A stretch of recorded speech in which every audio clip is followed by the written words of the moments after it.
is asking about foundation reports from 2018. That was 8:47 a.m. on a Tuesday, and I'd already been through 2 cups of coffee that tasted like they scraped it off the bottom of a construction boot. But sure, I could handle this just like I'd handled the dozen other crisis calls this month and the 20-something client meltdowns before that. I took a breath, adjusted my reading glasses, and said what I always say when I'm about to pull an entire project back from the edge of disaster. I'm on it. That's what I did for 18 years. I was the guy who made things work.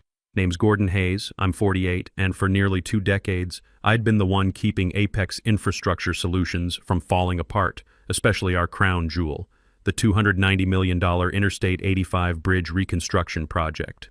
This wasn't some small-time local job. We're talking federal highway funds, DOT oversight, Environmental Protection Agency, clearances and safety protocols that could shut down the entire project if someone sneezed wrong. I made it all run smooth as a Swiss watch. Quiet, reliable, never missed a deadline. That's how I liked it. Didn't need my name in the company newsletter or fancy LinkedIn posts about synergy and paradigm shifts. Just wanted my work respected and my expertise valued. When inspectors showed up unannounced, they knew they could trust my documentation. When federal auditors came through, they found everything in order because I'd already triple-checked it myself. My late wife Sarah used to joke that I read federal regulations like other men read sports magazines. She wasn't wrong. I knew which forms needed notarized signatures, which ones required witness statements, and which ones would get you blacklisted from federal contracts if you submitted them 5 minutes late. That knowledge didn't come from business school or management seminars. It came from 18 years of showing up, paying attention, and learning from every mistake I watched other people make. Spoiler alert. None of that mattered anymore, not to the people making decisions. See, if you've ever been the guy who keeps everything from going to hell while everyone else gets promoted for looking busy in meetings, you know exactly what I'm talking about. The guy who actually reads the fine print, who knows which inspector likes his coffee black and which one will shut you down for a paperwork typo. The guy who builds relationships over handshakes and keeps his word, even when nobody's watching. You know what that gets you these days? A target on your back from kids who think experience is just another word for obsolete. Anyway, back to Tuesday. I'd just gotten our Federal Highway Administration rep, Patricia Moore, calmed down about some soil testing discrepancy when he walked into my office. Brandon Walsh, the CEO's 28-year-old son, who'd somehow become VP of Innovation despite never setting foot on a construction site. The kid looked like he stepped out of a tech startup commercial. Perfect hair, expensive suit, always carrying around an iPad like it was the Holy Grail. "Hey, Gordon," he said, settling into the chair across from my desk like he owned the place. "We need to talk about streamlining your position." My stomach dropped. Streamlining is corporate speak for we're about to screw you over and then act like it's good for everyone. Brandon had been floating around the executive floor for 6 months, fresh MBA in hand, talking about digital transformation and artificial intelligence like he'd invented them personally. Kid thought he could revolutionize construction with drones and apps. I'd watched him present PowerPoints about optimizing workflow efficiency to guys who'd been pouring concrete since before he was born. Real inspiring stuff, if you'd never actually managed a project that involved more than ordering office supplies. The first time he tried to muscle in on my bridge project, he asked Patricia Moore if we could speed up the environmental impact assessment with automated compliance software. Patricia just stared at him like he'd suggested building the bridge out of Legos and good intentions. She's been handling federal highway projects since the Clinton administration. She doesn't suffer fools gladly, and she doesn't pretend technology can replace actual knowledge. I smoothed that over too. Always did. Part of the job, keeping clients happy even when your own people were trying their best to torpedo the relationship. So when Brandon showed up at my desk that Tuesday morning, sipping his matcha latte and talking about innovation, I knew what was coming. Still played dumb, though. Sometimes it's better to let people dig their own holes. "Streamline how?" I asked, keeping my voice level. "Well," he said, pulling out his phone and glancing at it like he was expecting a text from the future. "I've been analyzing our project management structure, and honestly, Gordon, you're doing a lot of manual processes that we could automate." Manual processes, like the 47 different federal compliance checkpoints I'd memorized, like the relationships I'd built with DOT inspectors over 2 decades of shared coffee and honest work. Like knowing exactly which forms needed to be filed in triplicate and which ones would get you blacklisted if you submitted them late. Like understanding that federal safety protocols weren't suggestions you could optimize away with the right software. "What kind of automation?" I asked. Brandon's eyes lit up like a kid who'd just discovered video games. AI-powered project tracking, real-time compliance monitoring, digital communication platforms that eliminate human error. He paused dramatically, probably the way they taught him in business school. "The future, Gordon." Somewhere in Washington, D.C., a federal safety inspector probably felt a disturbance in the force, but I nodded, took notes on a legal pad while he talked about cloud-based solutions and machine learning algorithms, smiled like he'd just explained how to split the atom. Because that's what you do when someone with daddy's last name decides to step over your 18 years of experience to chase the latest tech trend that some consultant sold them for 6 figures. The rest of the week was the usual scramble, but with an edge of something darker hanging in the air. Environmental compliance flagged a wetlands issue that could have delayed us 6 months. I handled it with 2 phone calls and a site visit I'd already planned 3 weeks ahead. State DOT questioned our traffic control plan during rush hour modifications. I had the backup documentation ready because I'd run the scenarios back in April when we first submitted the proposal. Brandon disappeared into back-to-back innovation workshops with consultants who charged $500 an hour to tell him what I could have explained for free over coffee. These weren't construction people. They were tech guys in expensive suits who'd never worn a hard hat or stood in the rain watching concrete cure. But they had PowerPoint presentations full of buzzwords and promises about revolutionizing the industry. I kept doing what I'd always done, making sure the work got done right while everyone else played corporate theater. By Friday afternoon, I'd gotten the EPA clearance signed off after a conference call that lasted 3 hours but saved us 2 months of delays. The traffic plan was approved by both state and local authorities. And Patricia Moore from Federal Highway Administration sent me a personal email, not copied to anyone else, saying the project was ahead of schedule and under budget. That doesn't happen often in federal work. Actually, it almost never happens. "Gordon," her email read, "whatever you're doing over there, keep doing it. This is the smoothest federal highway project I've overseen in 15 years. Your attention to detail and proactive communication has been exemplary. An actual compliment from the feds." I printed that email and put it in my project file, right next to the others I'd collected over 18 years. Not because I needed the validation, but because I'd learned that in corporate America, documentation is everything, especially when people start questioning your value. At 4:58 p.m., my calendar pinged. Meeting, 5 p.m. Conference room B. No agenda, no attendees listed, just that cold corporate summons that makes your blood run cold. I'd seen this movie before. Late Friday afternoon meetings with no details are never good news. When you've worked in corporate America long enough, you develop instincts like an old hunting dog. You can smell layoffs coming like rain on hot asphalt. You can tell when the budget meetings go too long and too quiet. You know what it means when executives start having conversations behind closed doors and then get really friendly when they see you in the hallway. But this felt different. Heavier. Like the moment before lightning strikes when all the hair on your arms stands up.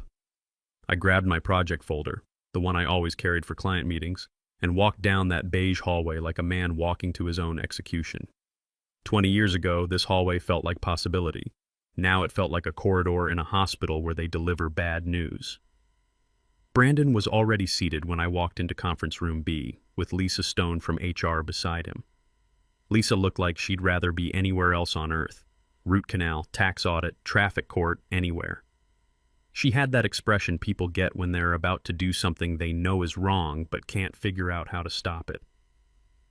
Brandon didn't even look up from his phone until I closed the door behind me. Kid was probably checking his Instagram or whatever these young executives do when they're about to ruin someone's life. "Gordon," he said with fake sincerity that would have made a used car salesman cringe, "thanks for coming on short notice." I sat down and waited. Sometimes silence is the best tool you have. Let them dig their own hole while you watch. I'd learned that from my father, who spent 35 years working construction before his back gave out. "Son," he used to say, "never interrupt your enemy when he's making a mistake." Brandon cleared his throat and straightened his tie like he was practicing for a TED Talk about disrupting the construction industry. Lisa shuffled papers and avoided eye contact like she was trying to disappear into the conference room chairs. "So," Brandon began, "this isn't easy, but after careful analysis of our operational efficiency metrics and strategic realignment objectives." He glanced at Lisa like he wanted applause for using grown-up words he'd probably learned in some management seminar. "We've decided your role no longer aligns with our digital transformation initiatives." Translation: "You're fired, old man. Make your room for the robots and the algorithms and whatever other shiny new toys we think can do your job better." I looked at Lisa. She wouldn't meet my eyes, just stared at her hands like they held the secrets of the universe. "We appreciate everything you've done," Brandon continued, chipper as a GPS giving directions to nowhere. "But we're transitioning to automated project oversight, more streamlined, more efficient, more aligned with industry best practices." Industry best practices. From a kid who thought you could manage federal highway projects with smartphone apps. I didn't blink, didn't react, just sat there like a man listening to weather reports. "You're firing me," I said. Not a question, just a statement of fact. A pause. Long enough to let the awkwardness settle into the room like dust after an explosion. "It's not personal, Gordon," Brandon said, pulling out his phone again like he had somewhere more important to be. "We'll be handling project management through our new digital systems. Everything's automated now, more efficient." And there it was, the knife dressed up as progress. The corporate execution disguised as innovation. Lisa slid a manila envelope across the table like she was serving divorce papers. Severance package, non-disclosure agreement. Probably some clause about not bad-mouthing the company on social media. Same old script they use when they want you gone, but don't want you talking about why. "Any questions?" Brandon asked, already typing on his phone, probably updating his LinkedIn about successfully implementing strategic workforce optimization or some other buzzword garbage. I opened the envelope and scanned the papers inside. Standard stuff. Couple months of pay in exchange for going quietly into retirement. Then I did something that probably surprised both of them. I smiled. Not bitter, not angry. Just the quiet smile of a man who knows something you don't. The kind of smile that makes smart people nervous and dumb people overconfident. "No questions," I said.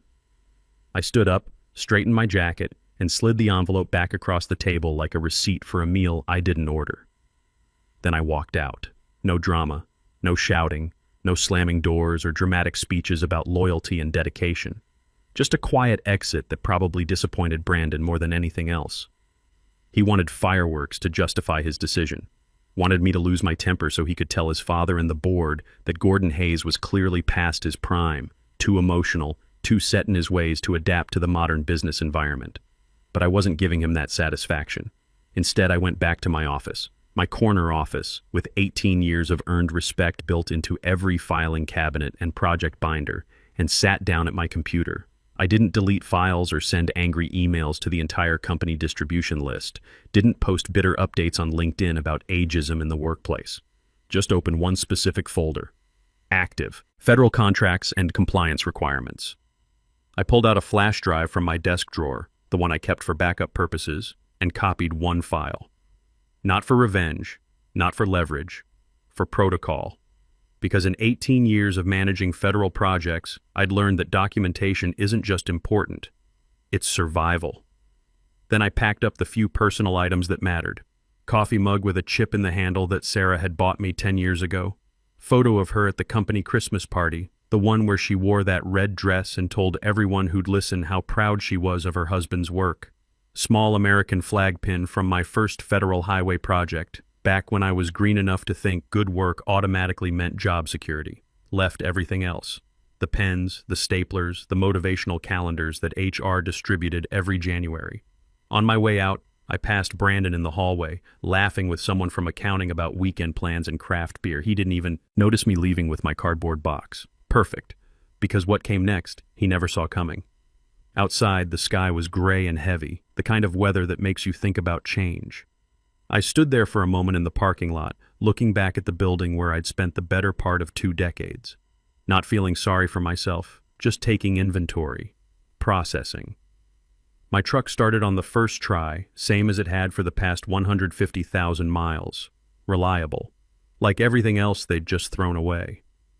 I drove home not because I was defeated, but because I had work to do. The kind of work that requires a clear head and steady hands. By the time I got home, I'd already started planning. See, I'm not the kind of guy who goes quietly into retirement. I'm the kind who reads every contract, remembers every clause, follows every regulation to the letter. The kind who doesn't just shake hands on a deal.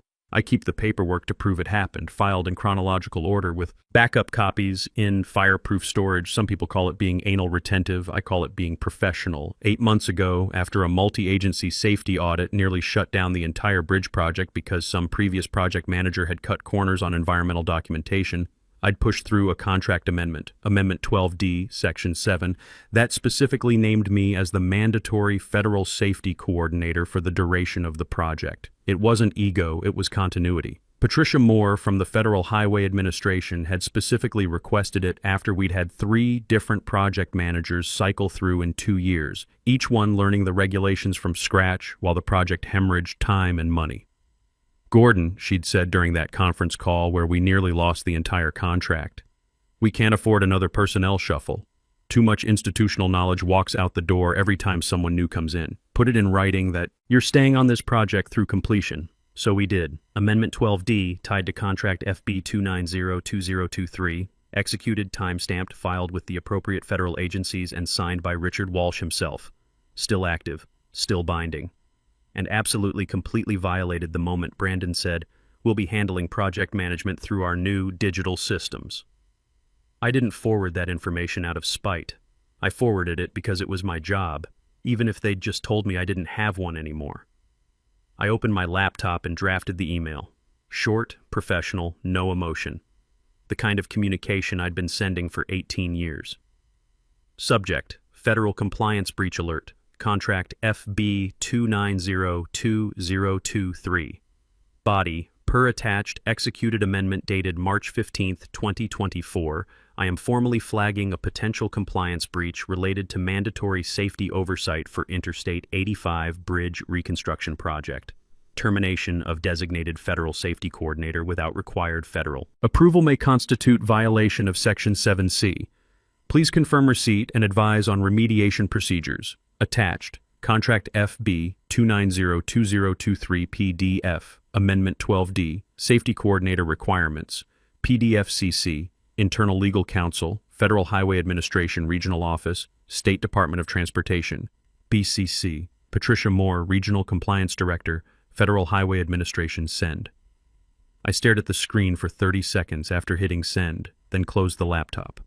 This wasn't revenge. This was documentation, protocol. The same thing I'd been doing for 18 years while everyone else played corporate politics and chased the latest management fad.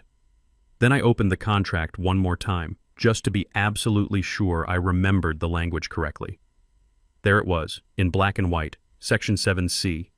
In the event that designated Federal Safety Coordinator Gordon Hayes is terminated, transferred, or removed from active project participation without written consent from Federal Highway Administration, said removal shall constitute material breach of federal safety protocols and grounds for immediate project review up to and including work stoppage with cause. Simple, clear, unambiguous. Signed by Richard Walsh, CEO of Apex Infrastructure Solutions. Oh, Richard, your boy just stepped on a landmine he thought was a speed bump. I scheduled a backup email to send at 7:30 a.m. the next morning. Same documents, different audience, the CFO, the VP of Operations, my former direct supervisor who once told me, "Gordon, you worry too much about regulations. Clients just want results." They'd care about regulations now. I shut the laptop, made myself dinner, watched the evening news like any other Friday night. But something had shifted. You know that feeling when storm clouds are building, but the air gets perfectly still? That electric moment before everything changes, when you can almost hear the pressure building in the atmosphere? I'd already made my move. Now I just had to wait for 8:15 a.m. The next morning, Richard Walsh opened his email to find a subject line no CEO ever wants to see before his second cup of coffee. Urgent. Federal Safety Violation Alert. Contract FB 2902023. He clicked it. Read it. Stopped breathing for about 10 seconds.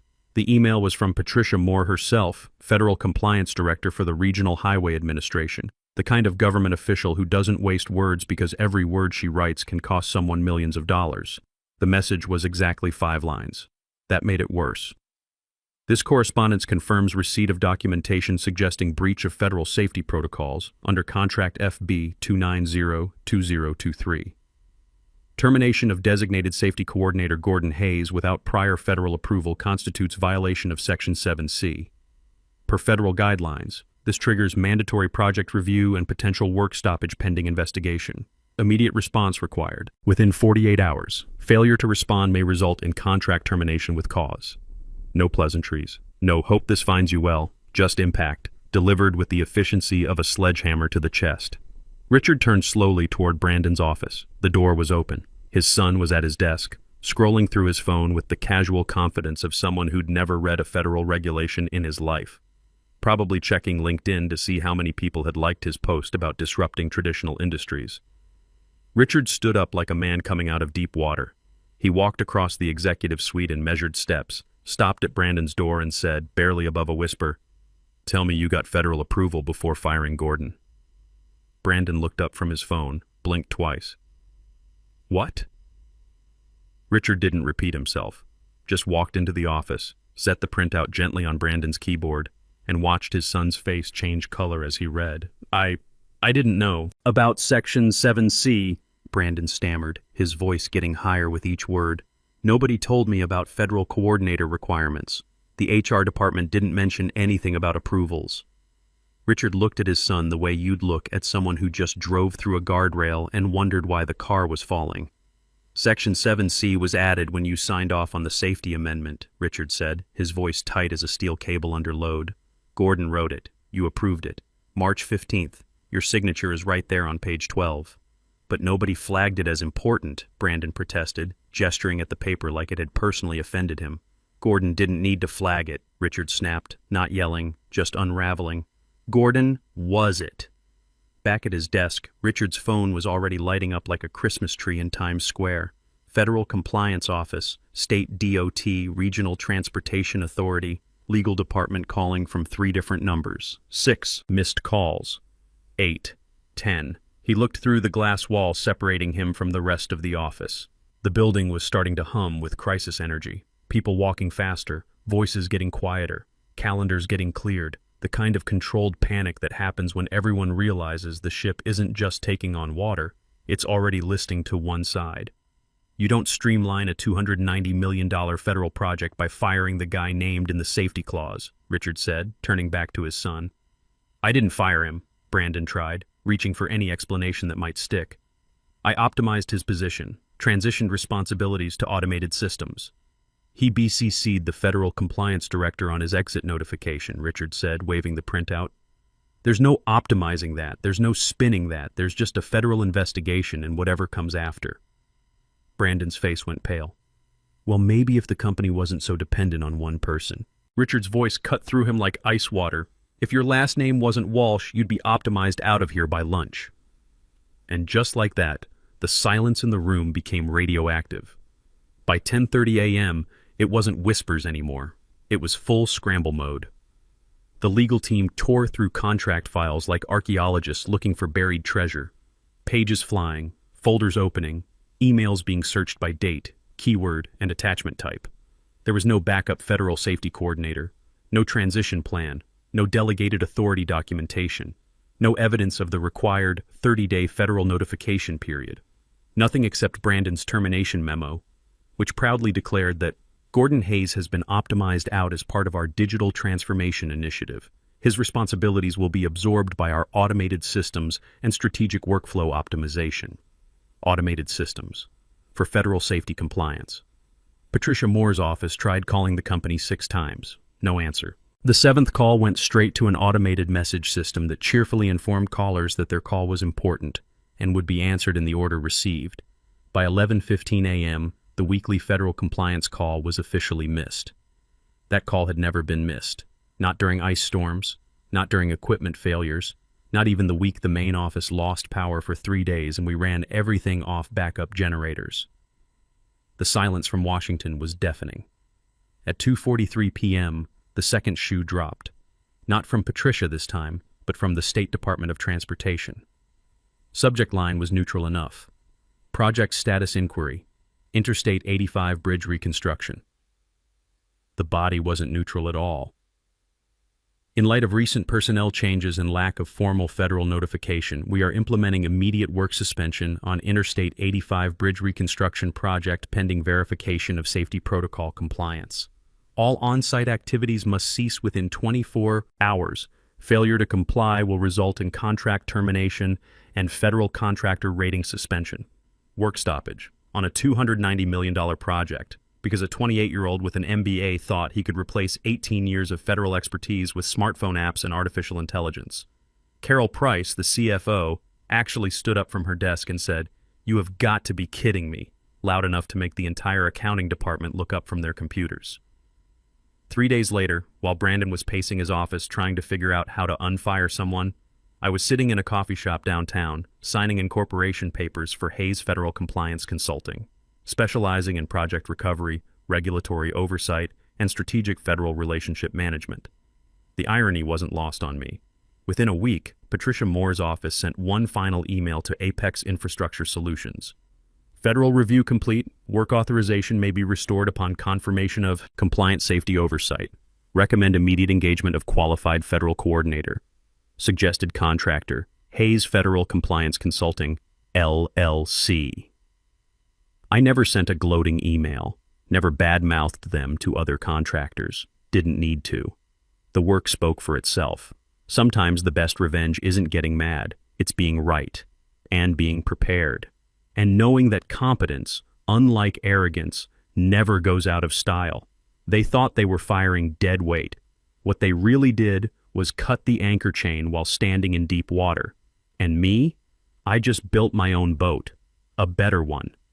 Experience isn't just knowledge. It's knowing which knowledge matters when everything goes wrong, and having the relationships to make it stick. The difference between being replaced and being irreplaceable isn't how hard you work. It's how much you understand the consequences when the work stops.